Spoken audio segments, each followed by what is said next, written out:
Welcome to Decode Your Burnout, the podcast where we crack the code on burnout based on three primary factors: your programming, environment, and personality. We also feature experts who debunk the myths about what it takes to be successful in their industry and spin those tips to fit the workplace so you can optimize the way you work. I'm your host, Dr. Sharon Grossman, a psychologist turned coach, author, and burnout expert. If you're burned out and want to go from exhausted to extraordinary, book a free breakthrough session with me by going to bookachatwithsharon.com. And if you want to see how you're doing and what to focus on next, download the Burnout Checklist. You'll find the link in the show notes or go to bit.ly/checkyourburnout. Now let's get started.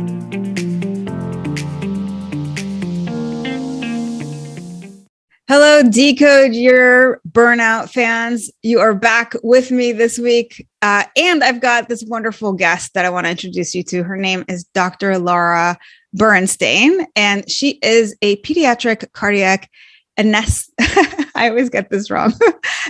Anesthesiologist. We had an anesthetist just on the other day, and I guess they say it differently back in England, but she's an anesthesiologist who is also a physician career development and leadership coach. She's a mom to 3 daughters, an author, a speaker, and a survivor of burnout. That path led her to coaching, and her passion is working with other women physicians to help them determine their best life and how to achieve it without sacrificing their own authenticity along the way. In addition to coaching, Laura works on national well-being and professional development committees through the American Society of Anesthesiologists and the Society for Pediatric Anesthesia's Women's Empowerment Leadership Initiative. That is a mouthful. Dr. Laura, welcome to the show. Thank you so much. And thank you for being willing to wade through all those things that you just had to say. Of course, it's part of your story. So what we want to do always in the beginning is really get to know you and who you are. And we're going to find out all of the things as we're going through this episode. Why don't you start us off by telling us the origin story of your burnout? Where were you? As you mentioned, you said that you were a survivor of burnout. What actually happened that led you to burnout? Wow. I think that, like for a lot of women, it's everything. It's your career, which I had a very demanding career, taking care of babies and children in the operating room who have congenital heart disease. And it's glorious and it's fulfilling, but it's stressful and the hours are long. It's your life. It's juggling motherhood and your career. It's marriage. I had a marriage which ultimately was emotionally abusive, and I stayed in it for years for a variety of reasons. And I was the single breadwinner. And so I didn't perceive that I had choices. I just kept going. And so I think the point at which I finally allowed myself to admit I was in trouble, and I actually called it burnout, was ironically when enough of these things had resolved themselves that I could begin to think about me and not just taking care of the people around me. So my children were either in college or the last one was graduating from high school. Wow. And my mom had passed away unexpectedly. And I just, I had to face the fact that this life that we got, this is one life. And you don't get do-overs. And as a result of that, I think that was the beginning of saying, I'm in trouble here. That, once I get to work and I start taking care of patients, the love of caring for patients carries me through. But when I'm not doing that, I'm in despair. And that was a very sobering realization. Wow. So what's amazing is that it took you so many years to get to that point. right? That you were so strong to deal with all of these things for such a long time, the demands of the career, the abusive relationship. I mean, to go through that for really like a couple of decades is astonishing. I don't think that's unusual for a lot of women, though. I think we are so programmed to be caretakers for other people that when we put things in the context of taking care of those around us who need us, we can make ourselves wade through anything and we will keep going. It's once those things aren't as present and you are with yourself that you look in the mirror and you say, wow, I'm struggling here. Because then you can allow yourself to admit that finally. Wow. And I can see even as you're thinking about that now, it's bringing up some emotions.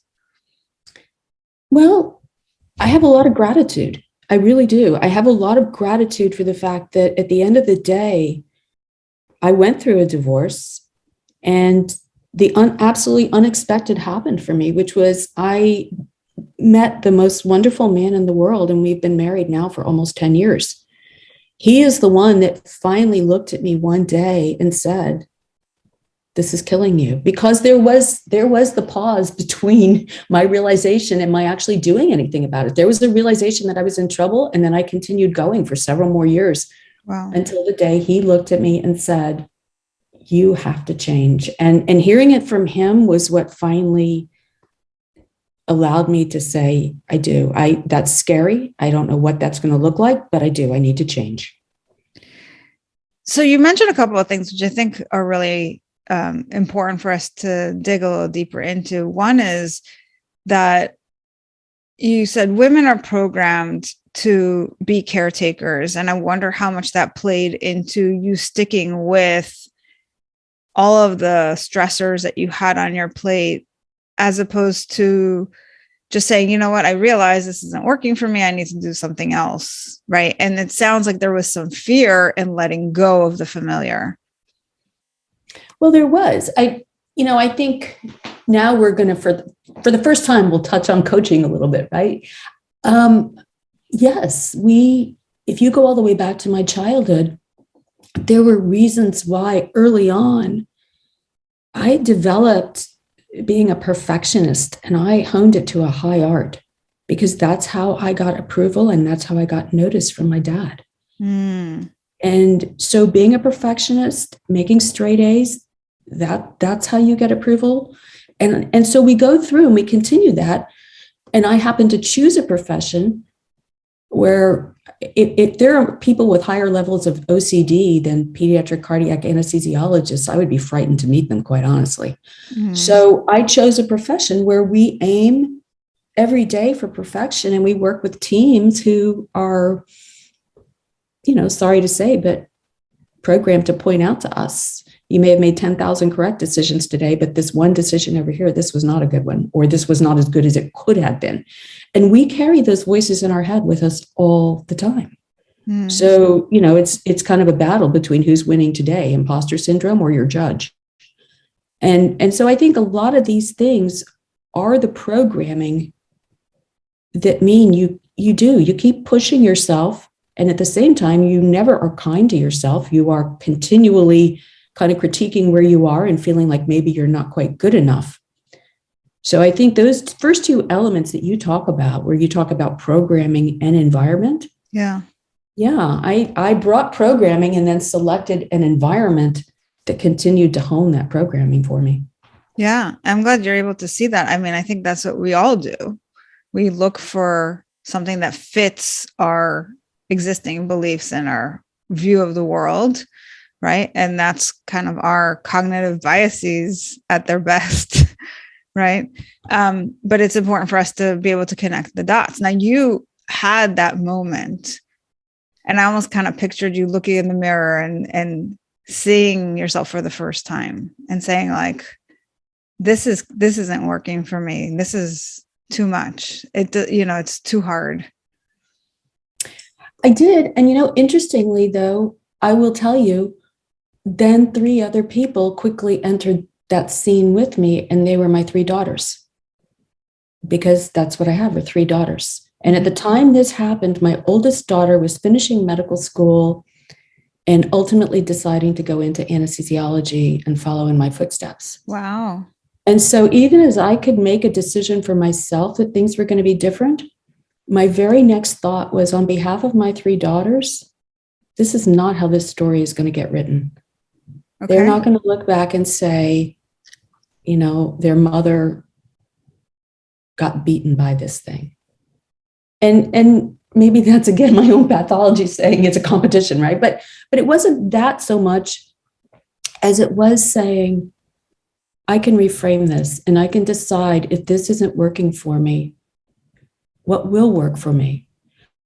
And I feel like this is a really important moment to bring in the thing you named right before we got started, which is the Society for Pediatric Anesthesia. Actually, that right around this time started the Women's Empowerment and Leadership Initiative. And that was a coaching and mentoring initiative designed to help mentor and coach promising young women in our field, because not enough of us were getting promoted.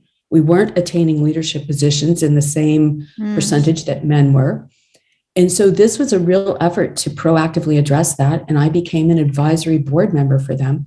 So there were many things that helped me once I made the decision to say this is going to be different. And one of them was the fact that I immediately had this opportunity to say, how can I turn this around, take my experience and use it in a way that actually goes on to help other women? And that, again, that brings the caretaker thing back into it. But it meant that part of what I did for myself. But part of what I did because I believe systems need to be better, our world needs to be better, and I could be part of that. So you were saying that, the work itself is very stressful. It was long hours. And I'm just wondering, as you're talking about this new piece of the puzzle, you talked about how a lot of women weren't getting promoted. Mm-hmm. And do you think, had that been different, you would have still burned out because of the other factors, or that having that empowerment and having like that appreciation level from your field would have allowed you to have a different experience in medicine? So you've hit on a really important point and something that is a real driving factor for me in my work. So at the point that I finally said there's a problem here, that came very shortly after I had been passed over for promotion again. And I was at this point over 25 years into my career with a 15-page CV, and a CV that I knew surpassed some men in my department who were at that point full professors. So that almost was crippling to me. And so, yes, this was a really real part of the thing, was that I felt that I didn't matter to the system. I mattered only as a person who could take very good care of children and keep an operating room running. But as a person, as an individual with a list of achievements, I had no meaning whatsoever. And I think that's actually a really important thing to focus on, because, we talk a lot on this show about different reasons that people burn out, including long hours, stressful work, all these things that you had mentioned initially. But I don't think we talk enough about not feeling appreciated. I find that that's actually a huge part of why people burn out, right? Absolutely. And I keep hearing this over and over again. And I really want to highlight this for everybody, because as you're describing what was happening of, I had this 15-page CV and somebody else got it and it happened to be a male. Like, I feel like this happens way more than we realize. And I mean, I'm absolutely thrilled to hear that you not only had that experience, but then you did something about it. And now you're helping other women feel empowered, right? You actually took action on it. But I think there's a lot of women out there who are maybe going through that right now, where they are up for a promotion and they get overlooked and it goes to somebody else. And they're feeling just like you felt when that happened to you, what can you share with them if they're listening to this? That question brings up so much inside me. The first thing that I can share with them is utter empathy, because it's very hard to train for a lot of years and feel that you are absolutely equal to the men that you're training with. And then once we leave training, to realize that for many of us, the demands of parenthood, perhaps caring for parents, doing all the other things that we do in addition to our career means that we start to fall behind in some of the ways that the systems judge as being, are we successful or not? And that realization is so devastating to so many of us, that we have worked so hard to get to this place, and that somehow even asking to go 0.8 instead of work full time is perceived as being less invested in your career, or saying that, maybe you should just be staying home.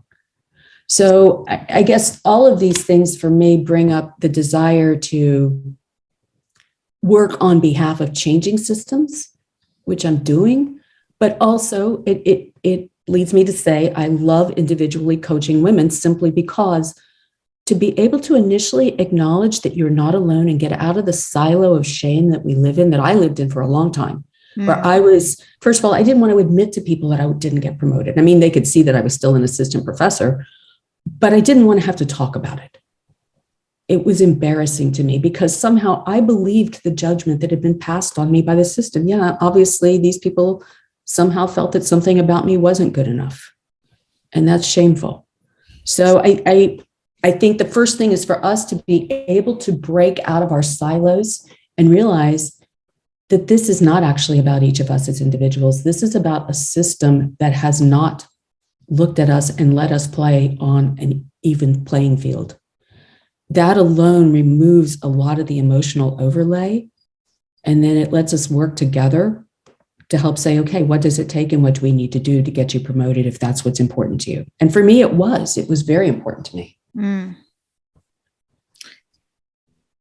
So it's interesting as I'm thinking about your entire trajectory, from that little girl who was getting straight A's and looking for ways to be perfect so that you get your dad to approve of you, and then going into an area of work that demands same levels of perfection and is very critical of every mistake you make, and by design isn't very approving because it is seeking out perfection, which is basically impossible to attain, right? And then going to this point where you're like, okay, I want to move up in the system, and then having to face these perhaps discriminations or things that keep you from moving forward in the way that you would like.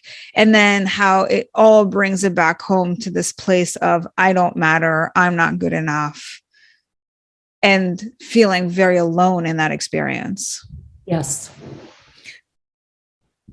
So the positives here are that, one, you had this organization that gave you the mentoring and allowed you to then take a place of leadership where you can now empower other women that were in your situation. And you're doing that also with your coaching, and that you have found a mate that has been so incredibly supportive of you and loving to you, especially after having given so much of yourself in your previous marriage, and feeling like it's almost like there's this parallel between your marriage and your job, where you give and you don't feel like you're getting back. And then all of a sudden you quit the job, you do it differently, and you have a different relationship, and all of a sudden you're getting your needs met. I think one of the really important lessons that I learned, because I did remarry, and then it was subsequent to that I really feel like my burnout was at its worst point. So I was able to live through the experience of saying that you can have your personal life actually in a fantastic place. But for women who have devoted so much of themselves to getting to a certain point in their career, that you actually need to have both parts of your life working. One can't substitute for the other. So you can't have a great career and say that makes up for every deficit that I don't have in my personal life. And you also can't say I'm married to a great guy who's very supportive. I just happen to work in a system that doesn't value me. Neither one is going to fly indefinitely. And I think that's a big focus of my coaching, is trying to allow women to define where they want to be and what they think success is, and to normalize that and say we can get to that place, but at the same time, integrate the parts of their personal life that are important to them and say, at this moment, if you have 3 young children, maybe this is not the moment that you want to go full speed ahead on your career. It's okay to say that, and it's okay to say in 3 years, this will be different. Because I think one of the other, I hate to say lies, but it kind of is a lie that our systems tell us, is you have to say yes to everything. And so if you are less than full-time and you don't say yes to everything, then somehow you're going to derail yourself and you're not really committed. And I reject that. We are capable of having career transitions and prioritizing different things at different times in our lives, and then coming back full steam. And I am living proof of that. Well, I love that message. And I think that gets away from the perfectionistic way of thinking about things, very black and white. It's all or nothing. I'm either totally in it full speed, or, this is worthless. So I love this idea of like finding that gray zone and living in a more realistic and compassionate version of your life that allows you to, do the things that you love and have a life that you're happy with without all the burnout and the stress, just kind of bringing reality on board, which I think is super helpful. So Laura, I know you have some tips for us based on your burnout recovery journey. So would you share some of those with us, please? Yes. So I think that, one of the biggest ones we've already touched on, which is listen to the people who love you. That Mike was able to reach me at a point where other people couldn't, simply because I knew that he had nothing but my best interest at heart, and he was worried about me. And I could hear that.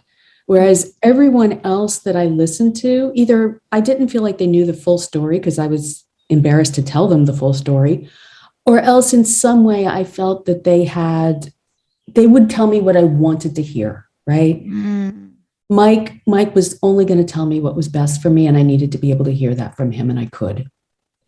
And I think that's actually a really, really powerful message, because part of the burnout journey is where people are like noticing that something is off, like you're working too hard, you're working too long, something is going on. They notice it, they say something to you, and you're in denial, and you're saying, well, they just don't understand. I just have to finish this project, or I need to get that promotion, so I got to work hard, right? And it's when we're pushing those people away and we're not listening that we stay deeper in the burnout. So I love that this tip is really about turning that around and encouraging people to listen, because there are those people in our lives that do have our best interests at heart, and we want to be able to pause and see it from their point of view and see if there's some validity in what they're saying, because it can be our lifeline. And I think along those lines, an important thing to know is, in your life, who are the people who provide your guardrails? Because as I've heard other guests on your show say, burnout is not a one-time phenomenon. You can dance with this more than once. Mm-hmm. And so it's important to know who the people are that you trust, who are your guardrails. And when those people say, you seem withdrawn, or you seem a little angry right now, or you're short-tempered, whatever your particular tells are, to be able to listen to the people who say, you don't seem like yourself right now. And to not take that as a criticism, but more Exactly. as, maybe this is a red flag that I need to pay attention to, because it'll help me avoid some bigger catastrophe. I think for many of the women in my profession, when we begin to seem, quote, not like ourselves, that is a sign that our resilience reservoir is near empty. that there's nothing left. And the reason we're not ourselves is because there isn't anything there. And that's a huge danger sign. Mm-hmm. And I also just want to say that, especially with your story, it's just amazing how much is in that reservoir to begin with, that you push yourself for decades in these situations and can last as long as that. I mean, that to me is phenomenal, that, you know, women are that strong. We just have to put them in the right kind of situations and they can really do amazing things in the world. Absolutely true.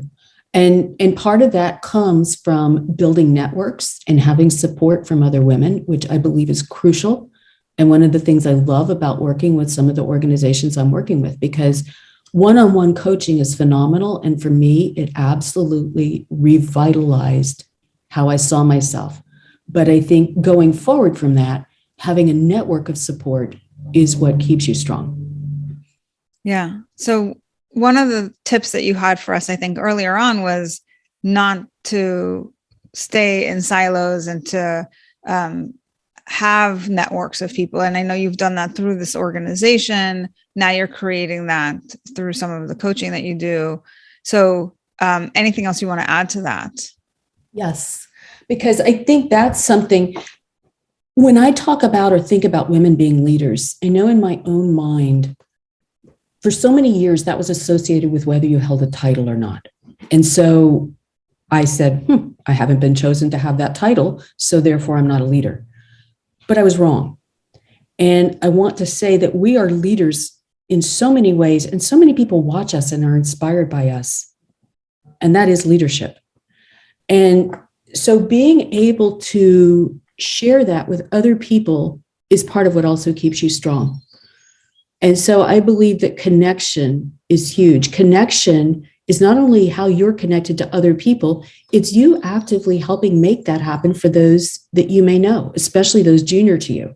Mm-hmm. Introducing them to somebody who might be important to them, introducing them to somebody whose work they've admired. So many ways that you can do a thing that shows to this person, you matter to me, and I'm going to connect you to somebody else. And over time, those things add up and they become this really rich avenue for helping people feel like they belong. Yeah, that's really walking the talk. So yes, get out of your silo. I think everyone's workplace is imperfect. That goes without saying. And so when we struggle with the idea that we are stuck with certain parameters in our workplace, one of the ways to really address that is to get outside our own workplace, either by joining committees, joining societies, reaching out to friends, but looking for things other than just your immediate work environment that can validate you and provide you a source of support.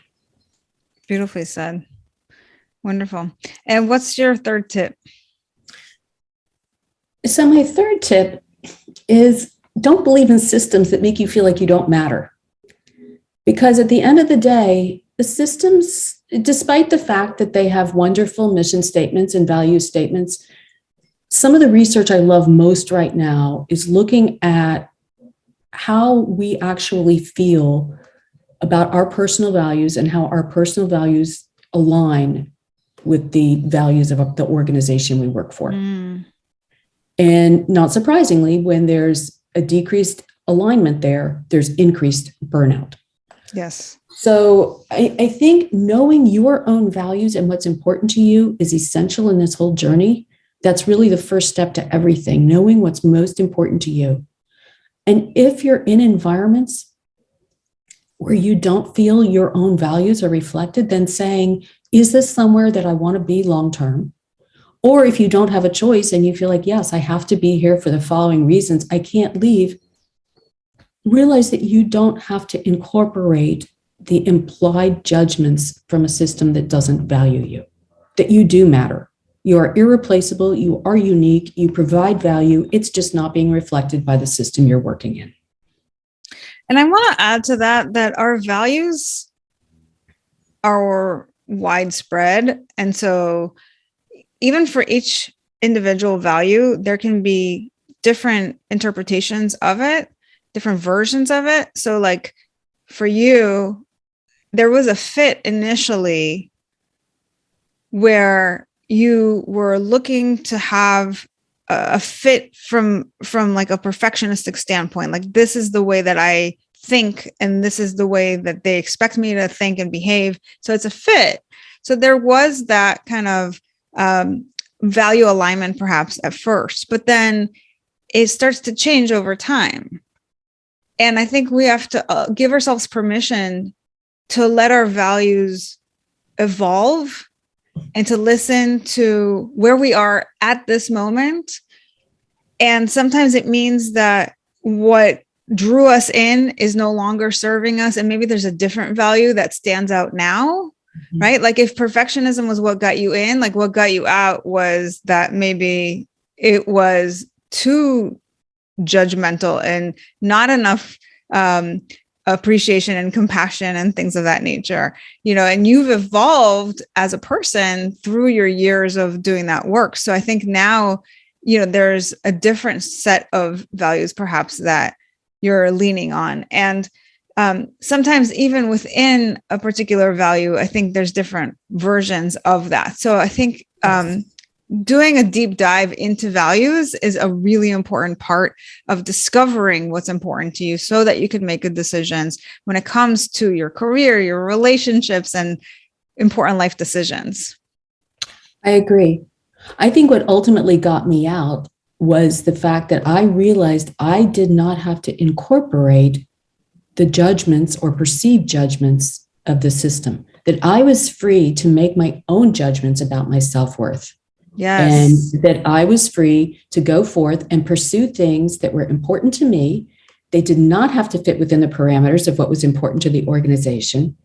And that whole dynamic alone has been just revolutionary to me, because ironically, my career has soared. I've become a coach. I feel passionate about what I'm doing. And I never could have done any of that had I continued to fully embrace what the system said was important and believe their judgment about how they perceive me. And I think that's perhaps the most empowering thing that we can share with people, is that so much of how we feel is a result of our interpretation of things. And when you were passed up for that promotion, if your takeaway then is that means that I'm not good enough, then you feel like you're at the mercy, your whole sense of self-worth is at the mercy of their decisions, as opposed to saying, they passed me up, and maybe there's a reason why they're doing that.